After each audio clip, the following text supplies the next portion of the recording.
Senhor presidente, senhores deputados, senhor presidente, no Estado moderno, é de fundamental importância o debate público, a formação da opinião pública, o que a média das pessoas num país, de um Estado, estão pensando.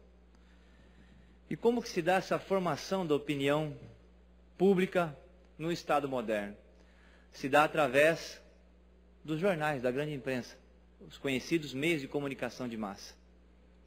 Na maioria dos países desenvolvidos, os principais veículos de comunicação são públicos, não estatais, públicos.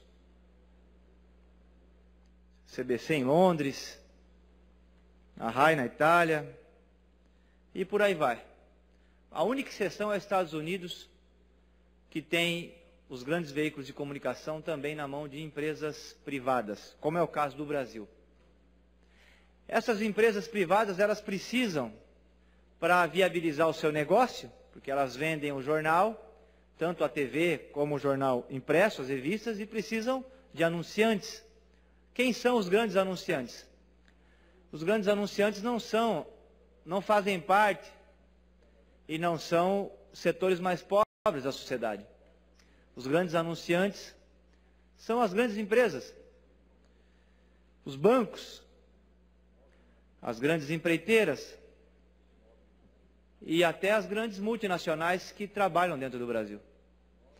Portanto, nós temos um problema na nossa democracia hoje, porque aqueles que são responsáveis por formar a média da opinião dos brasileiros são poucas famílias, família dos Mesquita, aqui do Estadão, dos Frias, da Folha de São Paulo, os Marinho, que comandam a TV Globo, e eles necessitam de grandes anunciantes, que por sua via são os grandes empresários, sobretudo o sistema financeiro, os grandes bancos. E aí nós temos, portanto, uma opinião, que é uma opinião que é dita como se fosse pública, mas que interessa àqueles que pagam os anúncios nesses grandes veículos de comunicação. E aí, então, nós temos um segundo problema, que a grande parte do que é dito nesses veículos de comunicação, e o mais importante, o que não é dito, é omitido, e questões fundamentais. Vou citar um exemplo, senhor presidente, e as pessoas que acompanham. Essa semana, enquanto o povo votava no Big Brother, para saber quem ia para o paredão, quem não ia, quem ia sair lá da casa do Big Brother, milhões de pessoas se mobilizaram em torno disso, grande parte dos veículos de comunicação discutiram isso. Foi votado no Senado da República o assunto que diz respeito às futuras gerações. Foi votado lá o fim da participação da Petrobras nos leilões do pré-sal, a camada de petróleo que tem abaixo do fundo do mar. Bilhões e bilhões de dólares estão ali, uma reserva que pode viabilizar o futuro e o desenvolvimento do Brasil. No entanto, senador de São Paulo, José Serra, fez um projeto para beneficiar a Shell, a Chevron, multinacionais, que representam o interesse da economia dos Estados Unidos, em detrimento da nossa Petrobras. Isso foi discutido no Senado da República. E, no entanto, os grandes veículos de comunicação de massa não debateram esse assunto. Milhões de pessoas ali votando no Big Brother, sem saber que na mesma noite se discutia o assunto de capital importância para o futuro do nosso país. Porque o dinheiro do pré-sal, uma parte considerável dele, da arrecadação dos seus impostos, vai para a educação, outra parte para saneamento básico. E nós podemos fazer com que, pela primeira vez na história do Brasil, um ciclo econômico importante, que é o ciclo do petróleo, possa ser revertido para questões sociais e do desenvolvimento humano. Porque o ciclo do pau-brasil não foi revertido para a melhoria do nosso país. O ciclo da cana-de-açúcar não foi revertido para a melhoria e desenvolvimento do Brasil. O ciclo da borracha não foi revertido. O ciclo do ouro de Minas Gerais não foi revertido. O único ciclo que trouxe alguma melhoria de vida na população foi o ciclo da industrialização aqui a partir de São Paulo. O ciclo do café também não foi revertido em nada. E nós corremos o risco, agora com esse projeto do José Serra, que foi aprovado o regime de urgência no Senado essa semana, e que não foi debatido nos principais veículos de comunicação. Meu Deus do céu, era para que no telejornal da Globo nós tivéssemos na bancada as duas opiniões, favorável e contra, debatendo isso, mas não. O que nós tivemos foi um ofuror em torno do Big Brother. Essa é a situação. Portanto, a democracia, o pressuposto da vida na democracia é que as pessoas tenham informação para decidir. Se o povo não tem informação do que está acontecendo, como é que vai decidir? Vai votar errado. Vai votar e vai eleger representantes que vão defender contra os seus interesses, o interesse do povo. Que é o caso do senador José Serra aqui de São Paulo. E junto com ele a Luiz Nunes e também a Marta Suplicy, hein? Votou para tirar a Petrobras, a soberania da Petrobras, que é uma empresa pública de engenheiros brasileiros. Todo o centro de tecnologia da Petrobras é de brasileiros, gera emprego no Brasil, para entregar para a Chevron, para a ExxonMobil e para todos os grandes tubarões que nós temos aí, que querem tirar essa riqueza do Brasil e levar para fora para viabilizar o desenvolvimento que não é o nosso. Isso foi votado. Então eu queria aqui deixar registrado a bancada do PSOL. Agora o assunto vai para a Câmara dos Deputados. Nós vamos fazer uma mobilização nacional, porque o Fernando Henrique tentou vender a Petrobras e não conseguiu. E ela é de fundamental importância para o desenvolvimento do Brasil. 20% do nosso PIB, da nossa riqueza, está na cadeia de petróleo e gás. Grande parte da tecnologia que se forma no Brasil está na cadeia de petróleo e gás. Sorocaba está sofrendo muito agora, minha região. Porque várias empresas prestam serviço para a Petrobras. Geram bons empregos, demandam engenheiros, demandam técnicos. Né?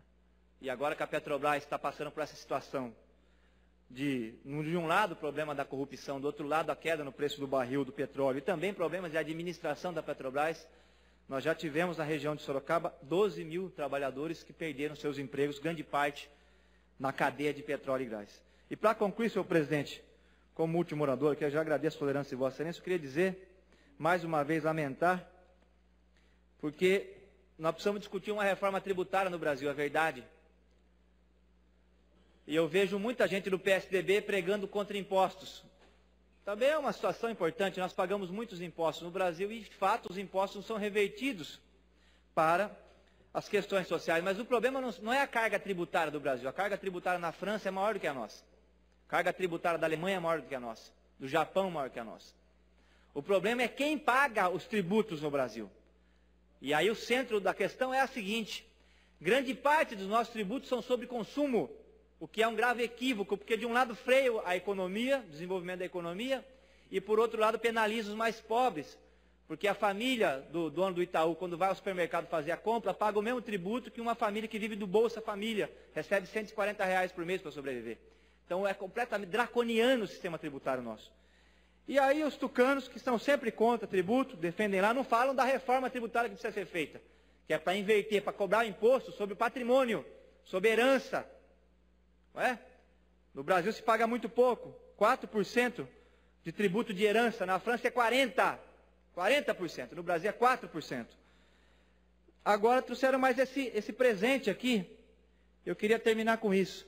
25 novas praças de pedágio aqui no estado de São Paulo. E ser dono de uma empresa de concessionária que administra uma estrada aqui em São Paulo é o melhor negócio do mundo. Taxa de lucro de 80% da Autoban que administra o sistema Anhanguera, Anchieta. 80%, com a obrigação de investir 5%. Nem banco, nem agiotagem dá tanto dinheiro como administrar uma empresa de concessão de rodovia aqui em São Paulo. O maior escândalo da República, na verdade, é esse. E o governador anunciou 25 novas praças de pedágio, e a minha região, a região de Sorocaba, vai ganhar 5 novas praças de pedágio, o que vai encarecer, mais uma vez, uma forma completamente equivocada de cobrar da população tributos. Que aqui tem um tributo embutido, vai pagar o pedágio, uma parcela vai para o caixa do governo, pequena, e uma parcela enorme vai para engordar o cofre das empresas que vão conseguir essas concessões. Não é? Uma forma profundamente equivocada. 5 praças de pedágio, a região nossa já tem. O jornal Cruzeiro do Sul fez até uma matéria importante, no dia de hoje, com um editorial brilhante. A região de Sorocaba já tem uma dezena de pedágios e vai ganhar agora mais 5. E o estado de São Paulo vai se aproximar, vai chegar a 173 praças de pedágio. População, ao fazer o deslocamento, além de pagar, não é, para comprar o carro, que o carro do Brasil é o mais caro do mundo, Taxa de lucro das montadoras no Brasil é 3 vezes maior do que nos Estados Unidos. 3 vezes maior. O carro no Brasil, o cidadão não paga apenas o preço de custo do carro, ele paga também a exclusividade de poder ter o carro, o símbolo de ter o carro. Infelizmente isso ainda tem no Brasil. Enquanto que na Itália, o trabalhador italiano já tinha o seu Fiat 500 na década de 50, o trabalhador brasileiro agora que está começando a comprar o carro em 80 prestações. Por isso que a classe média brasileira aceita pagar o carro, esse absurdo que é o valor dele, porque ele tem uma taxa de exclusividade, dá certo status ter o carro. Por isso que paga-se esse valor absurdo e ninguém questiona. Mas enfim, o carro já é caro, o seguro é mais caro ainda, tem a taxa de IPVA que seria para manter as estradas. Eu queria concluir, senhor presidente, agora tem que pagar pedágio. Fica aqui registrado a incoerência profunda dos tucanos, que lá em Brasília falam que são a favor de reduzir impostos e estão ampliando aqui de forma violenta a taxa de impostos aqui do Estado de São Paulo. Muito obrigado pela tolerância, senhor presidente.